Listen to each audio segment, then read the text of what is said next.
Hey everybody, it is Tina Forsyth here. I am so thrilled to be talking with Joanna Lindenbaum. We've known each other for a while now, I Long feel like. time. And Joanna's joining us today to talk about and share about her journey with her Sacred Depths Transformational Practitioner certification. I want to make sure I'm saying that correctly, which is a program that Joanna's run for a while now and is here to share with us a little bit of her about her journey and such with developing her certification. I'm curious, like, tell me first, what is your certification about? Who is it for? Yeah, so the Sacred Depths is really for both new practitioners and seasoned practitioners, so coaches, therapists, healers, any kind of transformational practitioners who want to go deeper with their client work, who are kind of like me, they're transformation nerds, and they really know that in order to co-create results with their clients, they need to get to the deeper layers. They want to really improve all of their skills. Yeah. Is it so? Are folks coming out the other end? Like, I know it's a practitioner certification, so it's not specifically like just coaches or just whatever. It sounds like it's kind of Uh, open to a few yeah, different folks, right? it's an interesting question. I mean, the truth is that it is a coaching certification, but because in Sacred Depths, we go so much deeper and wider than traditional coaching, I stayed Yeah. away from that title because it's so much more than that. Yeah. Yeah. Well, even that's like, even that's interesting in the sense too of like, as people are thinking about certifications or creating their own certification and all of that too, it really is this idea of like, what is it? Who is it for? There can be so many ways or so many aspects to consider with that for sure. And I love that idea when you were saying like just folks who want to go deeper with the work that they're doing with clients. I think that's a very tangible feeling or very tangible thing to kind of lean into for those of us that are in the transformation industry. I'm curious, like, tell me a little bit about if we were to go back to when you decide, like, when did you decide and why did you decide to create a certification? Like, what was going on for you at the time that you did that? Yeah, I always love sharing this. It still feels so magical to me. So you might know this, Tina. For the longest time, I was strictly doing business coaching. I was a business coach one-on-one, business coaching, lots of different business coaching, masterminds and groups and all of that. Of course, mixed in with a lot of deep personal work and leadership work and shadow work to pair with the marketing that I was teaching. Right. And I was noticing that my clients were very successful in their businesses. And all of a sudden, I noticed it kind of hit me that the reason why my clients were so successful in their businesses had a little bit to do with the marketing strategies that I was teaching them, but it actually had so much more to do with the ways that they were emulating how I was coaching, how I was holding space for others, how I was co creating results with clients.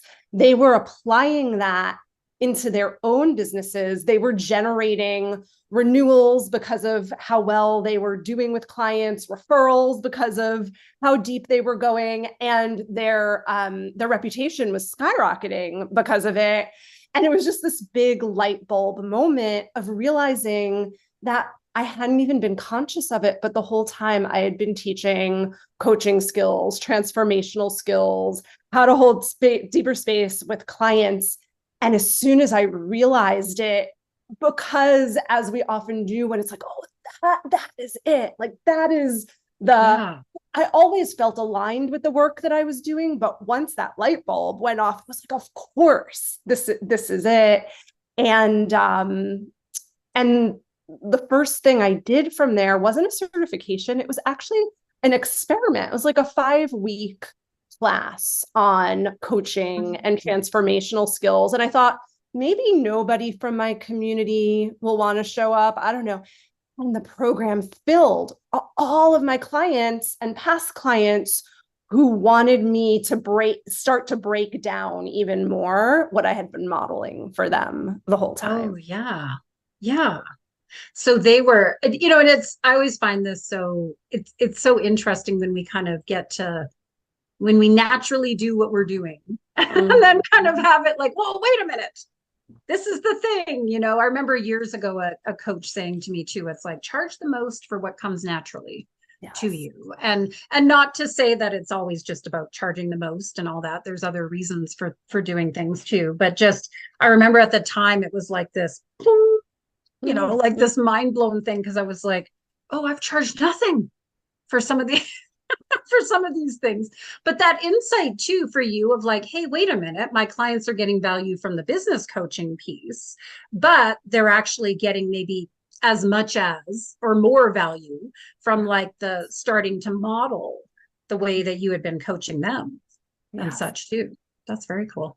So why did your 5-week program turn into a certification? What is it that brought it from kind of like a regular program into a full-on certification? Yeah, so I did the 5 week and it was great. And I enjoyed it. So this is already over 10 years ago now. I mean, I enjoyed it so, and I was already enjoying everything that I was doing, but this was a completely otherworldly experience. And when I was done with the 5 weeks, along with the excitement, was number one, this knowing that I don't want to work in 10 different ways. If I'm going to do something, I'm going to really do it, and I'm going to do it. I don't ever do anything unless it's epic, and I'm doing it really, really well. And so it was scary, but I had to realize in that moment that I was going to slowly let go of some of the business coaching and marketing things. Yeah. So there was that, but the other thing was the 5 weeks wasn't enough. It was just scratching the surface.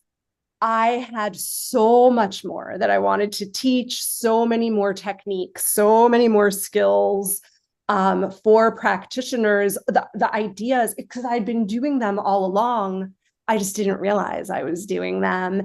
And the program couldn't stay 5 weeks, and it couldn't not become a certification. It really took on a life of its own.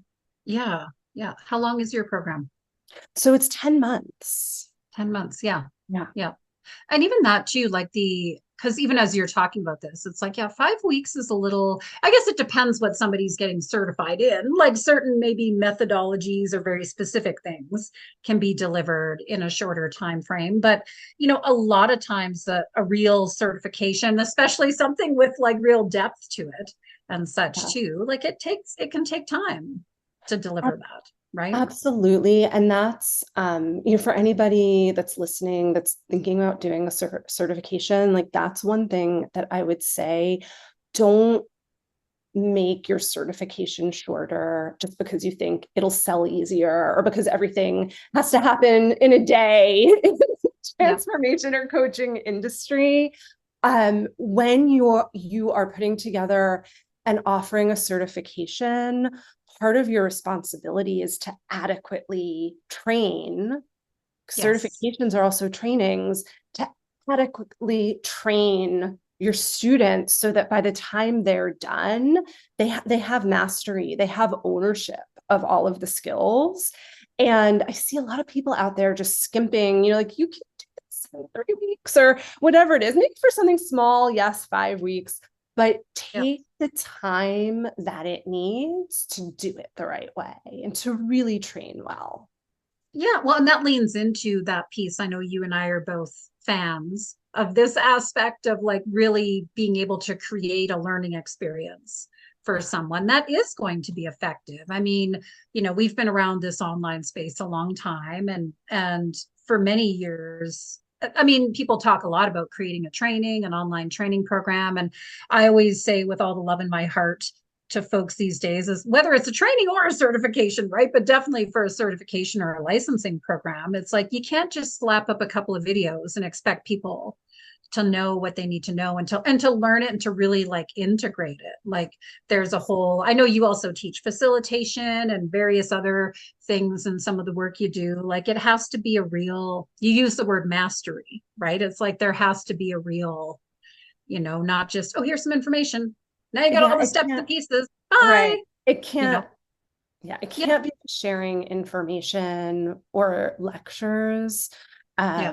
It has to, there has to be um, mechanisms that you work into the training and the certification for people to be able to practice, for Oh, yeah. people to be able to experience. That to me, at least that's how you get certified in something. It's not just Yeah. the cognitive, okay, I know these facts, but it's Yeah. owning it inside of yourself. And that takes having different kinds of components in the certification to be able to do. Yeah. We did a bit of an overhaul of our OBM certification a few years ago. And it was a shift from a lot of what we're talking about, right? Like we had the training up to that.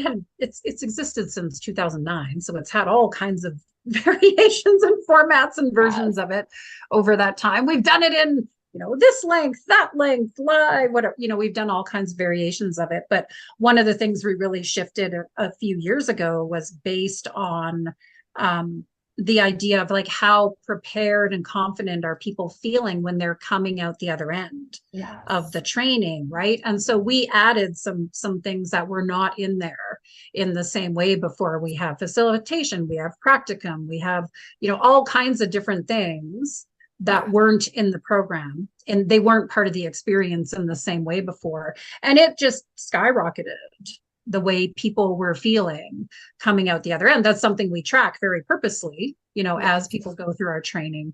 But even too, you reminded me, Joanna, like we'll have folks sometimes, and at this stage in the game with the OBM certification, it's my licensed trainers who teach it. It's not me directly, but we all work on it together as a team. And people will absolutely be like, well, can't I do this faster? And it's kind of like, no, like it's a disservice. It's kind of like, I get that you may want it quicker, or you may wish it was quicker, or whatever it is. But no, it's like a disservice to try to like, correct. Can I do it in 30 days instead? It's like, no, you're not going to come out ready. That's out the right. other end with something like that. So yeah, that idea of really focusing on the journey. When did you start your certification? So that's a good question. I think it's 8 years ago. Now, gosh, I can't believe it. So it officially sprung up 8 years ago. And Yeah. it's similar to what you're saying. It has evolved. The program and the certification are very different now than when we started out. I mean, I'm a Virgo. I like to perfect. So every cycle, I kind of but it's needed that because exactly what you're saying. Oh, okay, what else can we put in so that people can own the material more? So one example of it is we did have practicums, but what I realized a few years in is that even though in the sessions that I teach there, we do have discussion, that there are some people who really learn by discussing and having a lot of space for discussion. Yeah. And so we added a component to the program, only optional for folks who want it. Twice a month, we're having discussions on a particular topic that we've covered in the training. And we break people into small groups and they get a series of questions that they can just talk about what they've learned and what their opinion is and how they see it, because that talking through is another way of learning. So little and big things like that we've added through the years as we've gone along to deepen the learning and the ownership and the mastery. You run it as a cohort, like everybody starts same time. Yeah. That makes a difference too, for sure. Tell me, like, what do you feel like has been most successful, enjoyable about your certification? And what do you feel like has been maybe some of the challenges or lessons that you've learned along the way? A lot of enjoyable things. I'll just mention two for now. One is doing it my way. So, including the things that I really want to include, even if they seem out like that not a traditional sort of coaching certification or practitioner certification would include it. So, Yeah. for example, in Sacred Depths, not only do we teach traditional coaching skills, but we teach how to do ritual with clients, journaling skill, that kind of thing. So doing it my way and really designing the program to not only teach things that I love to teach, but all the things from my experience that I know help yield results. Yeah. So that's just made it so enjoyable and pleasurable for me. Yeah. Another different kind of thing that I'll mention, and this might be controversial by way of certifications, but I'll just share how we've done it. We've always given folks the option to opt in to the certification track. And that has really allowed us to meet different students' needs in the best ways. So there's some people that go through Sacred Depths that maybe they've been coaches or therapists for 20 or 30 years, and they don't feel that they need to slap the title of Sacred Depths practitioner. They don't want to go through all of this. They want to get all of the learning, they want to get the practice, but they don't want to go through all of the certification pieces. And then there are other people that go through Sacred Depths that it is incredibly important to them and validating and helps them feel like they can go out in the world and do this work only when they get the seal of approval. Now, because of quality control, there are a lot of things in the program that are requirements in order to get certified, including submitting recordings and quizzes and all of that. But we don't make everybody do it. You opt in if you want that. Everybody gets kind of a graduation diploma. I finished the training at the end if they want that, but you opt in for the certification. Yeah. How many folks do the certification versus the training? Yeah, we usually get about 60 to 70% who opt in, which always delighted about. Yeah. And also for some people, it's not for them. They don't need that. Well, and it's such an interesting, because I think those two to me almost tie together, right? It's like doing it your own way and being able to structure things that way too. Because it really is, folks will often ask me too, like, oh my gosh, Tina, like, am I allowed to like create a certification, or who's the governing body for this? And like, depending on the certification you're creating, if you want to be accredited by other organizations, and yes, there's certain structures and formats and things that you'll have to follow. Like if somebody has a coaching certification, they want to be accredited by the ICF. Yes, there's things that where you're going to have to kind of do it their way a bit. But at the same time, I think fundamentally, I always come back to that touchstone that you mentioned, right? It's like, if I've proven that this works, and I know it's important, because like you lived and breathed and did this work for years as a coach, as a business coach, working with your clients before you ever started training and certifying folks. It's like, what works. You get to bring that into the mix, and you get to do it in a way that really ultimately serves you and serves the folks that are going through your program. Right? Yeah, That's very exciting. Yeah. I love that. What about like lessons or challenges along the way? So many. I was gonna say, that's like which do I pick? How much time do you have? No, I'll keep it to just a few. One thing that we learned the hard way is that, so one of our requirements for certification is that you have a coaching partner in the program, and you do a certain amount of practice sessions with your coaching partner. One thing that we learned the hard way is that even the best people and the best intentioned people and all the things can end up flaking out as coaching partners, or partners might butt heads, or it might just be a bad match. And that first year, I spent and my team spent a lot of time and energy kind of trying to fix things, trying to reset agreements for partners that were having a tough time, and hurt feelings and resentments and all of that. Luckily, we learned very quickly from that. So now when we partner people together, there are, I don't want to say a set of rules, but there's a set of agreements. Just like if you were hiring a coach, there would be agreements on both sides. I give a whole spiel on, you don't have to love your coaching partner, and and how can you resolve tension on your own before saying, I'm done with this person. And we give very strict instructions for all of this. And I don't want to say that stuff still doesn't come up, because human beings are messy and it still will, but we are setting them up for so much more success and to be able to complete the certification, because they are getting those practice hours with all the ways that we're setting the container for the coaching partners. Yeah. And even that in and of itself is like a coaching skill set. Oh, so you and your partner or maybe button heads or something's going on? All right, now you really get to apply what you've been learning. Yes, exactly.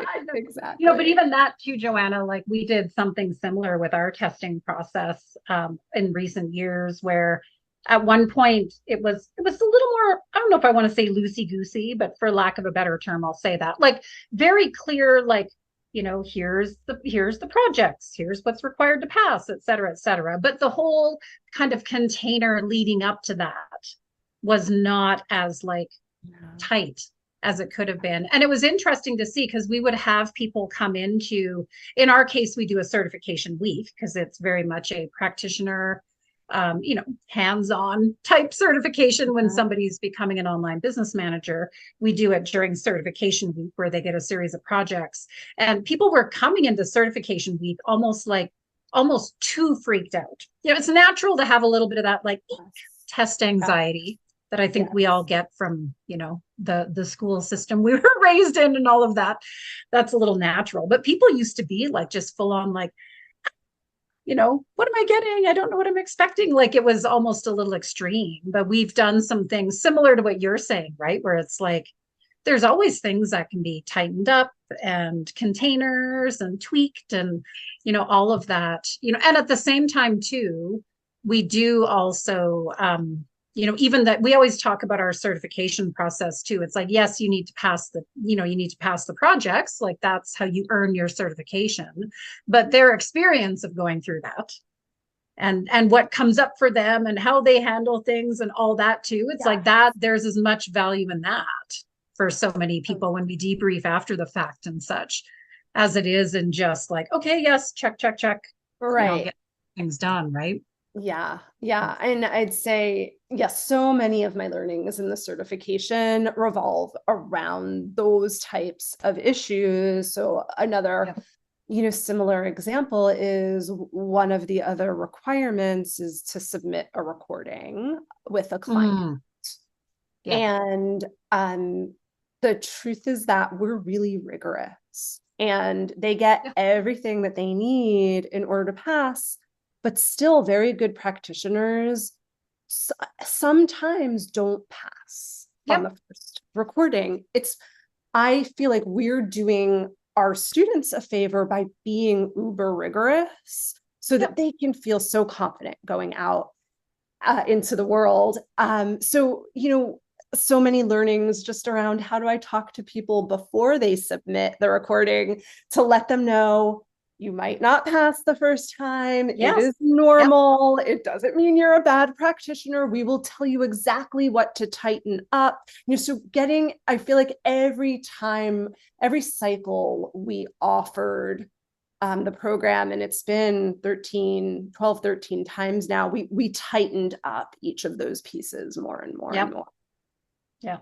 Yeah, we have something similar with ours, because people will have redos of projects, and I love that. I was talking about this with our certification committee and our association director the other day. And I love the way she said this. She's like, redos make you a better OBM. Like Yes. every time somebody has to do a redo, it'll make you a better OBM. Because it's like, the reason why we're asking them to redo something very similar, like very specific feedback. You'll know what's missing. You'll know whatever you need to resubmit it. But it's like, you're not going to forget that piece moving forward. And it's always around like, these are the important little things that need to be in there, so it's such an interesting thing, because nobody, it's funny, even for us as a community, or for us as the trainers and the association and all of that too. One of our trainers, I had a conversation one day and they were like, we want 100% pass rate. We want 100, our goal is 100% of our students pass right off the top. And I'm like, no. Yeah.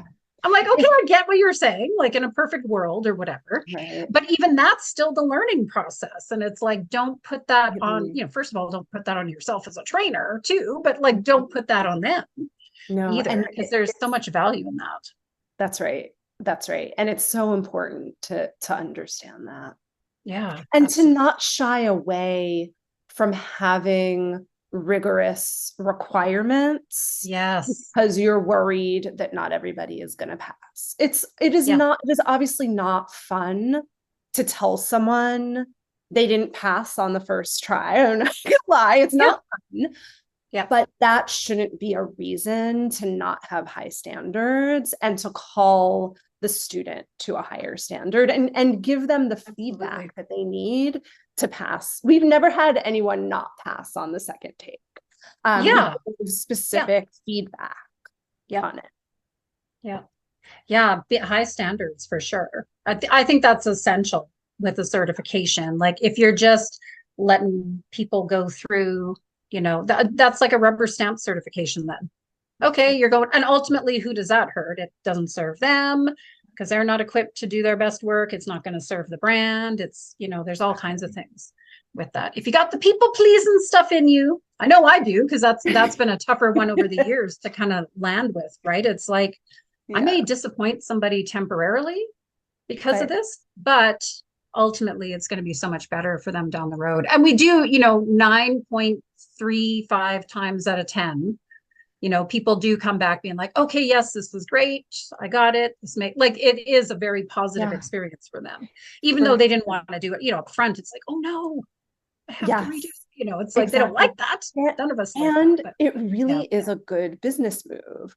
Because, we experience this all the time. We have so many people that come into our certification because one of our graduates coached them and they got fantastic coaching from one of our graduates. And they're like, how did you do this magic? Right. Yeah. So the higher the standard and the level that people are coming out of your program with, the better it's going to also just be for your business. Yes. And the opposite of that is true. It'll bite you in the butt if you don't have high standards, right? What would you say as a wrap-up question or a final question? What advice would you give to someone who's thinking about creating a certification?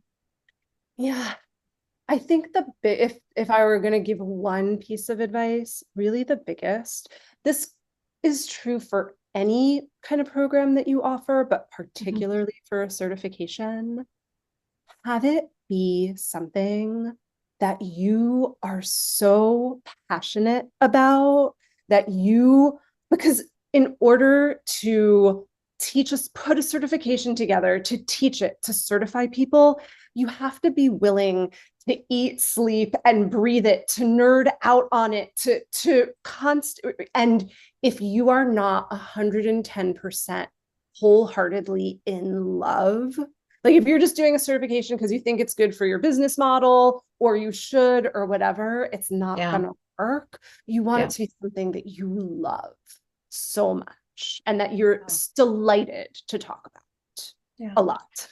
It really, it is like, I call it an empowerment model. I mean, ultimately, when we certify others, we're empowering them to do something. And it's a mission model too, though, right? Like, okay, yes, money, more money, so, recurring revenue, whatever. There's all kinds of amazing things around a certification that can be wonderful for a business. But it is really a mission model. Like if somebody's just looking to make, what's the best way for me to make as much money as possible in the shortest time frame? It's like, no, this is not going to be it, because it takes a lot. Like you've been doing this 8 years now, and I know like you tweak and refine and such every time, but I always say the first 3 rounds of anything, it's like, you're really going to be rolling up your sleeves and digging in, and it can take a lot.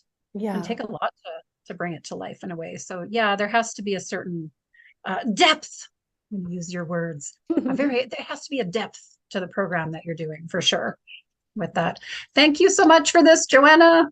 This has been awesome. I really appreciate you sharing your experience and journey and wisdom and such around certification. And of course, we'll share a link to your program and such with this recording for those who I highly recommend checking out Joanna's work. I mean, certification, of course, I know Sacred Depths is a big part of it, but I've been in some of Joanna's other programs and teaching like facilitation and different things as well too that you do. So I highly recommend people connecting with your work in all kinds of ways. So thank you so much for being here. It's been great. So glad we could do it. Yeah, absolutely. All right. Take care, everybody. Bye now.